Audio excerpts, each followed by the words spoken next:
Welcome, welcome.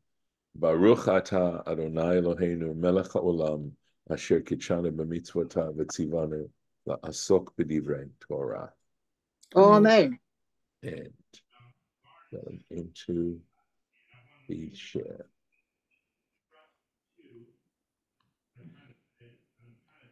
So of course, we have started the book of Leviticus, and with this catalog, I might say, of various offerings. So we had at the very beginning the Olah, the whole offering. We had some bird offerings of the Olah. We also had meal offerings. And now we're talking about Shlamim. We're talking about peace offerings or offerings of well-being, something like that. And the Torah basically says what animals, what gender the animals need to be, etc., etc. Um, Again, just to emphasize that the idea of bringing these offerings is a way of well, it's a way of offering up one's self. And that's why part of this involved the owner, the person who was bringing this offering, leaning on the head of the animal. And the reason we are able to do this and offer ourselves in this way, and of course, it's an act of extreme honor and humility and awareness of being in the presence of something so far beyond ourselves, the divine, is because of what Abraham did when he took Isaac and was willing to take Isaac and offer him up. And God, of course, stopped him from doing that and said, no, here's a ram instead. And the tradition, of course, is that location was the location, Mount Moriah is the location of the temple, and that essentially the pattern of offering animals and saying it's as good, it's tantamount to offering up oneself is in place. So it goes back to that extremely significant in the life of Abraham and Isaac that made possible the offering up of animals in the place of human beings. I realize that in many ways people are appalled by the idea of animal sacrifice. It really does take a lot of open-mindedness and an attempt to try to understand cultures that are not ones that we live in right now, and also to try and understand what is actually great about this idea and the idea of being willing to make a sacrifice that is like this. Was it subject to abuse? Without any question. The prophets, of course, in various places rail against the abuse of the system. But the idea of it in its ideal sense, I think, had a lot that is worth consideration, serious consideration. So, at any rate, we are in the midst of offering up here. Let me see. We're talking here about a bull. I think it's either male or female. So Al Rosh Korbanot. So here it is simply talking about his offering. Let's go back a little bit and see if we're talking about if it talks specifically about a bull. So no. Here in the very beginning, okay, yeah, here it is. Im min habakar. If it is from cattle. All right. So in other words, as opposed to sheep and goats, right? And in the case of shlamim, it can be both male, sachar, or female, as long as it's in perfect shape. The idea of offering up something in its perfection. And then the various things that happen. See, this is where he has to lean his hands on the head of his offering and then slaughter it. So I don't know if you can hear my dog accompanying. He's obviously seeing something out there. All right, going on to verse 3. V'hikriv mizevach hashlamim, and he should offer up from this sacrifice of shlamim, from this shlamim offering, ishe Hashem, a fire part that's going to go on the fire to Hashem. And what part is that, right? Et hachelev, that is the fat, hamachase et hakerev, that covers the entrails, ve'et kol hachelev, and all the fat. It's a specific kind of fat. It is a hard fat that we're talking about. Asher al hakerev, which is on the innards, on the entrails. So let's just make sure we're saying here. So kerev. So there's a membrane. We're gonna talk about it here. So Rashi is going to talk a little bit about what these different parts are. I will tell you that I was looking, trying to see if I could find some kind of illustration of the actual parts of the animal to show you, to give you a better sense of what part anatomically we're talking about. So far, I haven't found anything, although I think just for the sake of knowledge, it would be good to know. All right. Now, I am certain that all these parts, so the fact that it was the fat part of the animal, in other words, it's sort of like the cream, right? It'd be equivalent to like the cream of it, right? And that I'm sure that it all had deep symbolism as to why these parts were to be offered up. Now let's get into the Rashi. It kol hachelev, and all the fat. That's in this part here. Lahavi chelev she'al hakeva. He says to include this second little part here that's mentioning the fat is to include, to bring literally the fat that is on the bowel, on the intestine. I think it's the large intestine. Divrei Rabbi Yishmael. So the rabbis discussed what parts exactly were supposed to be offered onto the altar. So, according to Rabbi Yishmael, that was that fat. Rabbi Akiva Omer, however, Rabbi Akiva disagrees and says, Lahavi chelev she'al hadakin, and that would be to include the fat that is on the intestines. So I think the keva would be, I could be wrong, but it would seem to me that keva would be the large intestine and the dakin would be the small intestines. I would not say that with absolute certainty, but Well, there's a distinction. Do you have something? Kabod says, for the first one says it comes to include the fat that is on the maw, and then in parentheses it says the lowest stomach, and all the more so the fat upon the intestines. So I think, because we're dealing with ruminants here, Yes, we and it's are. a slightly different Okay. anatomy. Yes. So let me see if I can hold on a second. Let me see if I can put that note in. Thank you, Lauren. Yeah, I mean, I'm limited. Okay, so let's say, okay, this is Chabad. Chabad, the more. So that's one of the stomachs. What are we saying? It says in parentheses the lowest stomach, Okay, and all the more so, comma, the fat upon the intestines, okay, close parentheses. right. Uh, But you could put and the I was intestines, saying yes, or as you would say, intestines, the yeah. British way. Okay, if it is, I don't even know that. It is because I've seen it on British Fat medical shows. over the intestines. Okay. Oh, you scratched out the maw. Oh, sorry. 1 second.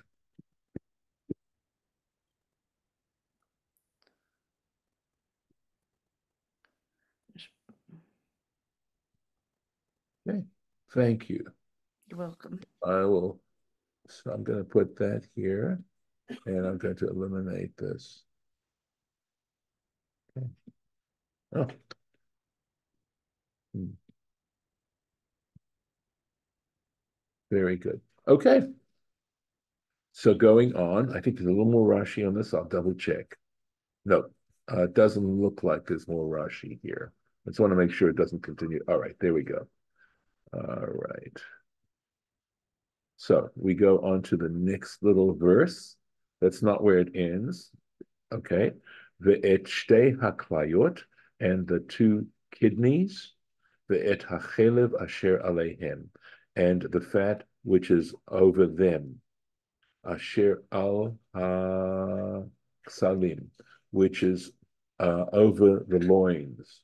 So you can, again, I don't have a picture to show you, but if you think of an animal, right, and where the kidneys would be, and it's towards the back of the animal, and probably the hip bone for the lower, that hip bone at the end is where the loins tend to be described. Okay, so that's that. The et hayoteret, and not just that, not just the kidneys and all these various fat parts.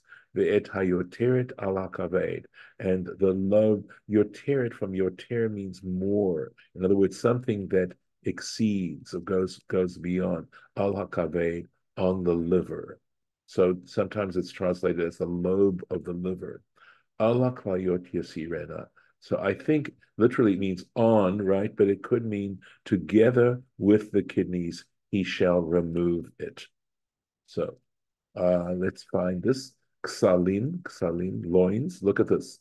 Flanken, belaz. That's clearly Yiddish, right? The flanks.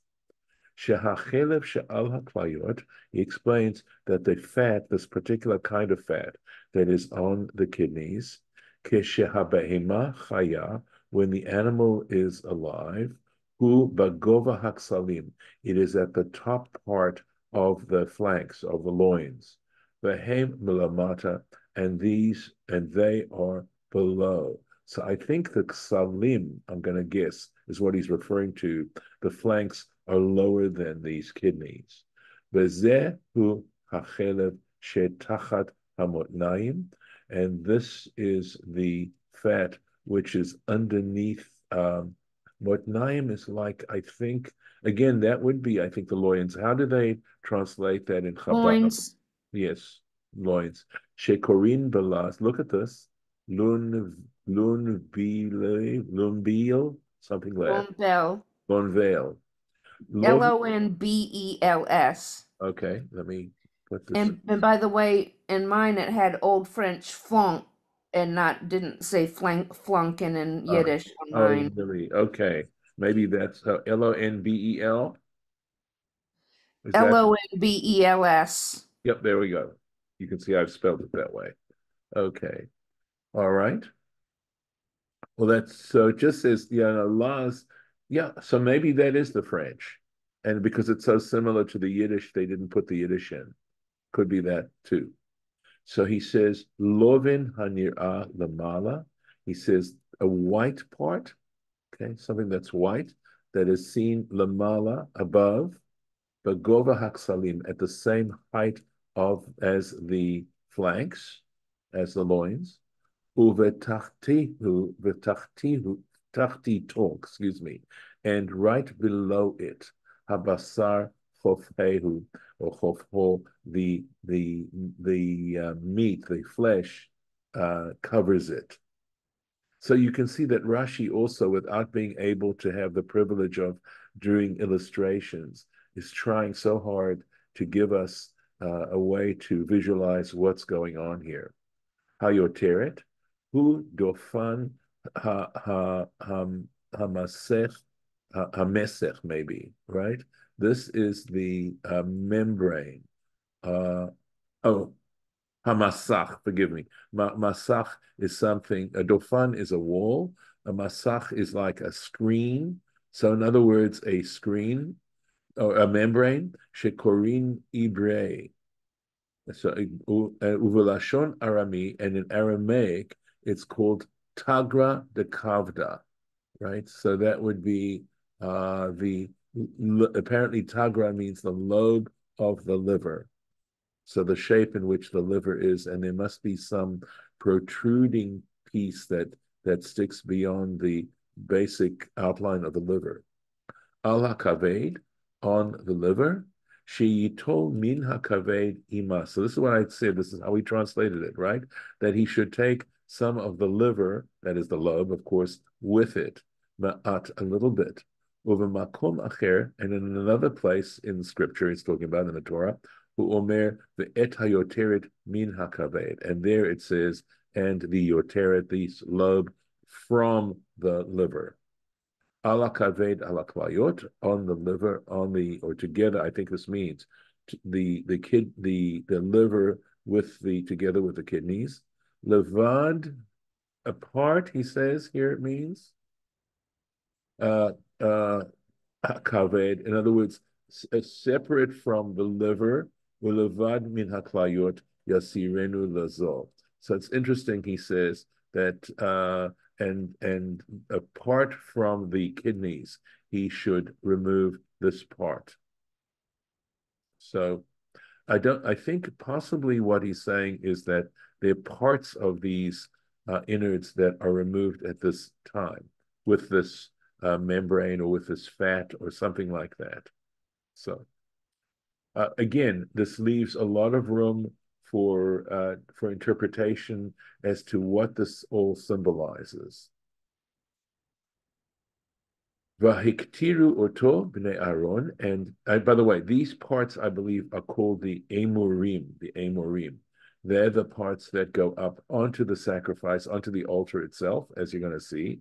VaYikra oto b'nei Aaron, and the sons of Aaron should cause it to smoke.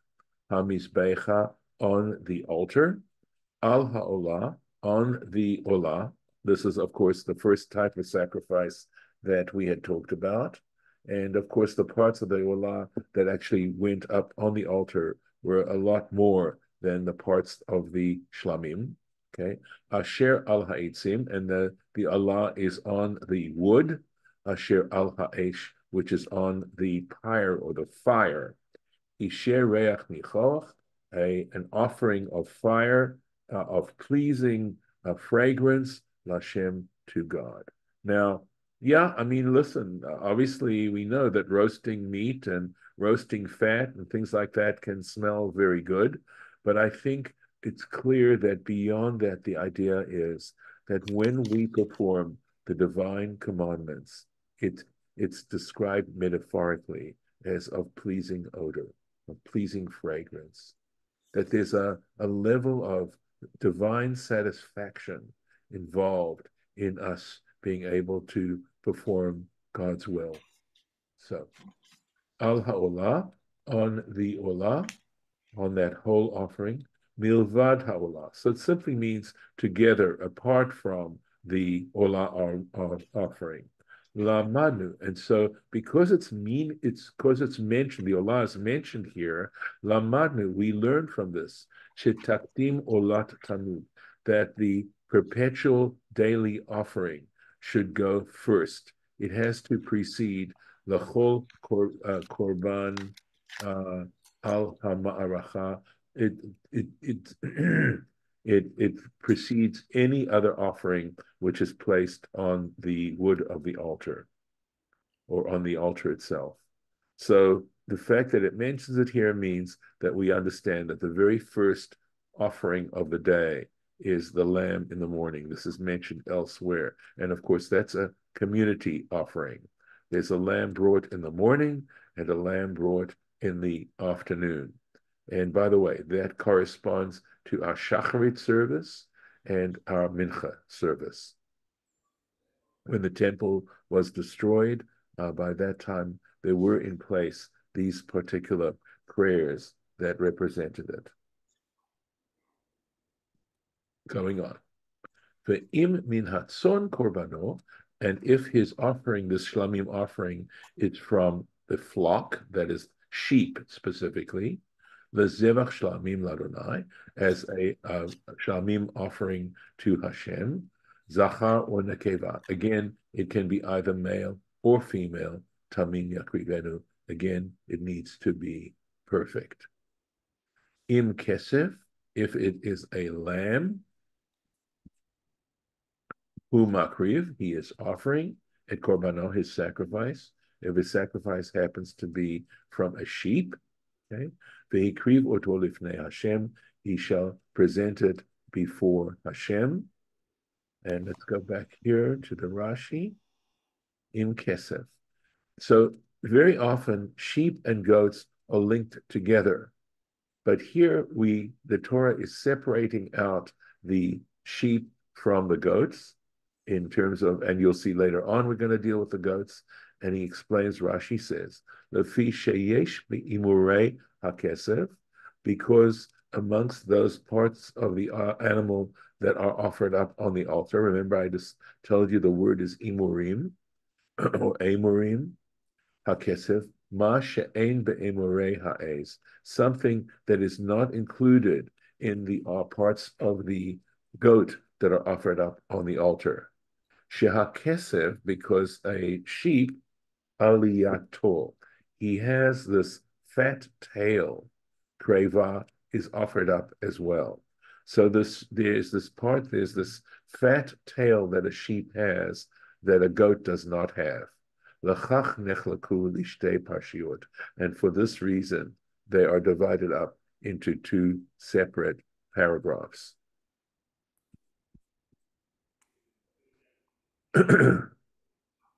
Im kesev, if it is a sheep, umakriv et korbanot, he offers up his sacrifice. VaYikra oto lifnei Hashem, he shall offer it up before Hashem. We actually did that verse. So the issue here is that you will see that when it comes to, I believe, the Olah, I'm doing this from memory now, and also the sin offering, it says in the north part, it designates a specific part of the temple courtyard relative to the altar where these particular offerings had to be brought. That is not a detail that is specified with regard to shlamim. And as a result, shlamim are considered, they're all holy, sacred offerings, but a shlamim is slightly less sacred than these other offerings. Again, the full implication of these things isn't something right now that I can explain. Let's keep going. V'samach et yado al rosh korbano, and he shall place his hands on the head of his offering. V'shachatoto, and he shall slaughter it. Ifnei ohel moed, before the tent of meeting. V'zarku v'nei Aharon, right? This is a repetition in some ways of what was said before, but we want to be detailed as to what was going on according to its laws. These are laws, right?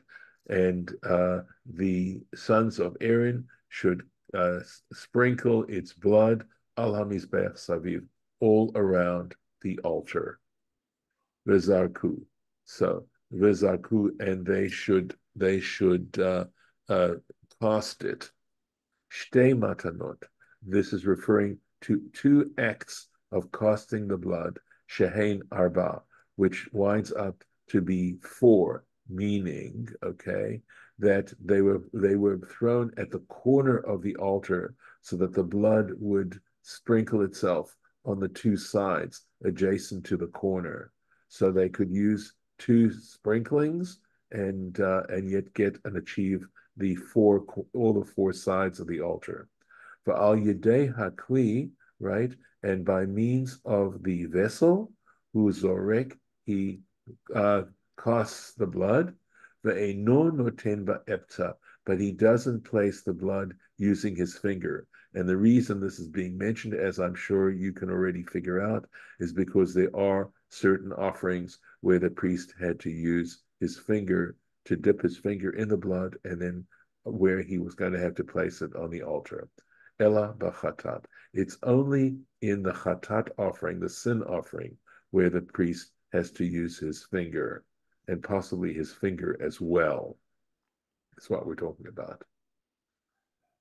V'hikriv mizevach hashlamim ishel Hashem, and now we're talking about the imurim, right? And he shall offer up from the sacrifice of shlamim ishel Hashem, a part that is to go on the fire, right? That should be burnt, raise up smoke in the fire. Chelbo, it's fat. Aliyah, and here we are. This is the aliyah, is the fat tail. Tmima, pure, complete, whole.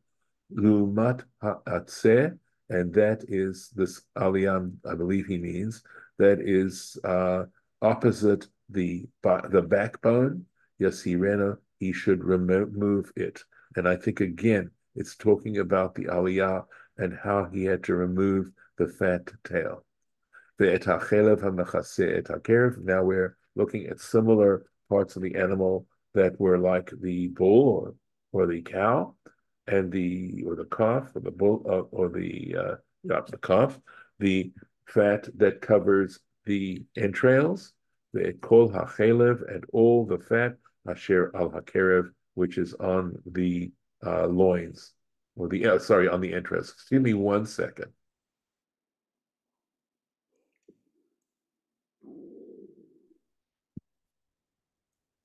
Ve'et shtei haklayot, and the two kidneys, ve'et hachelev asher alehem, and the fat that is upon them, asher al haksalim, that is right, which is on the loins or next to the loins, right? But I think it's actually over the loins. Ve'et hayoteret, and the lobe al hakaved of the liver, al haklayot, with the kidneys, or next to the kidneys, yasirena, you should remove it. And again, I believe doing both of this at the same time. Again, not certain, but it's trying to, obviously it's making mention of something regarding how it gets removed. And the Did you do the Rashi on 9? no, probably not. I think what I'm doing is I'm going to get to the end of the paragraph and then we can absolutely go to 9. And we'll take a look at it if I did not do it. Yeah, we did not do it. So the Kohen should cause it to smoke on the altar, lechem isher, right? So lechem, of course, means bread, but it also means food, isher Hashem, a fire offering to Hashem. So let's go back and do the Rashi on 9. So chelbo. So again, chelbo means hamuvchar. It's the choicest part. So as I mentioned, the fat of the animal is equivalent to the cream of the milk, right? So he says the choicest shebo that is in it. Umahu zeh, and what is the choicest part of the lamb? Ha'aliyah tmima. It's pure fat tail. Le'umat ha'etzah, right? So I said that etzah was backbone, but you'll see that Rashi does not translate etzah that way. Okay, he says lemala min haklayot hayoatzot. He says above the kidneys which give advice. So they believed, of course, that the various parts of the body were responsible for various functions of the human being, and they believed that the kidneys were that part of the anatomy that, in a sense, assisted us in making decisions. So whether or not they felt it acted in a conscious kind of way, the kidneys acted in a conscious kind of way, say like the brain, or whether they felt the kidneys and the way they reacted to various situations and in terms of their health, etc., was how people would realize what the right thing to do or the wrong thing to do. I'm not certain. Again, there may well be studies on this particular topic, but they are associated with advice. Now let's take a look at it. So I'm looking to see how Onkelos translates the word ha'atzeh. Let's see if we can find it. Here we go. Okay, so he uses the word shazarta. So I don't know that he's not translating it in the way exactly that Rashi did. So verse 11, lechem ishel Hashem. So I believe here's the first time when we refer to it as lechem ishel Hashem. Lachmo shel eish, l'shem gavoha. So he says, lechem isha, he places the food, right, as fire food, something like that, right? In other words, the food of the fire, l'shem gavoha, which is for a higher purpose. In other words, for the purpose of offering it to God. So, lechem, in other words, so it would seem to me that what it's saying when it's talking about it being the food of the fire. It's like coals are the food of the fire. And in this case, the fats and the parts of the entrails that are being offered up are what causes the fire, right? To allow the fire to burn. Lechem, he takes the word lechem, lashon ma'achal. He says has the meaning of food. Lechein nashtita eitz belach. Is this right? Nashchita eitz belach mo. So it I think it means that the the wood or the tree, something like that, the lachmo in his meal. Lauren, I could use some help here. Well, mine says you're talking about the verse, this from Yes, Jeremiah. yes, yes. Mine says, "Let us destroy his food with wood." Ah, okay. Thank you. I'm going to put that translation in. So thank you. All I right. also have vowels if you need. Yeah, no, I can. It's help if I have the translation, I can figure out the vowels. Okay. So it's okay. Let me put this in. Let us destroy, right? Yeah, his Lash, food with lashchita, wood. lashchita, right? So destroy uh his food Yeah, with wood. With wood. yeah, Okay. And that's Jeremiah. yeah. Jeremiah 11:19.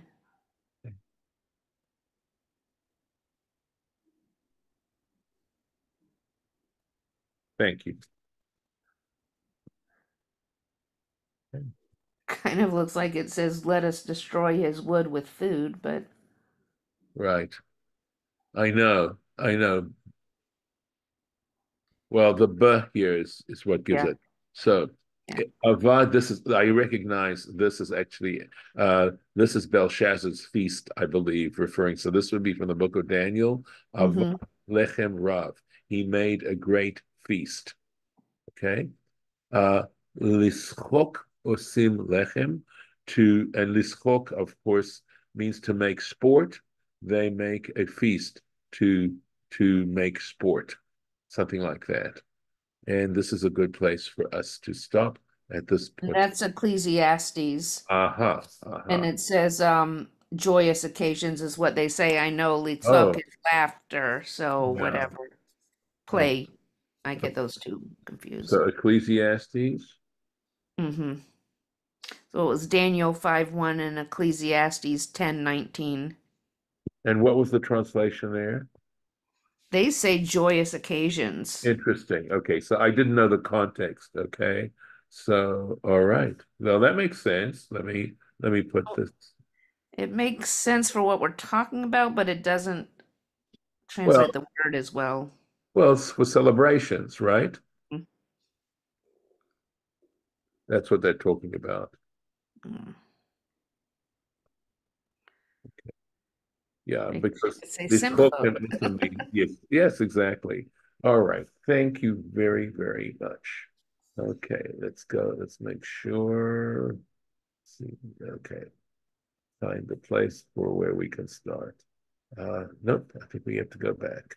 We start at 12, I guess. Right here. This is it for MAs, referring to a goat. So Mhm. put that here. That's where we'll start with God's help tomorrow. And I'm I'll gonna, see you next week. yes, take care. I'm gonna stop the recording. Have a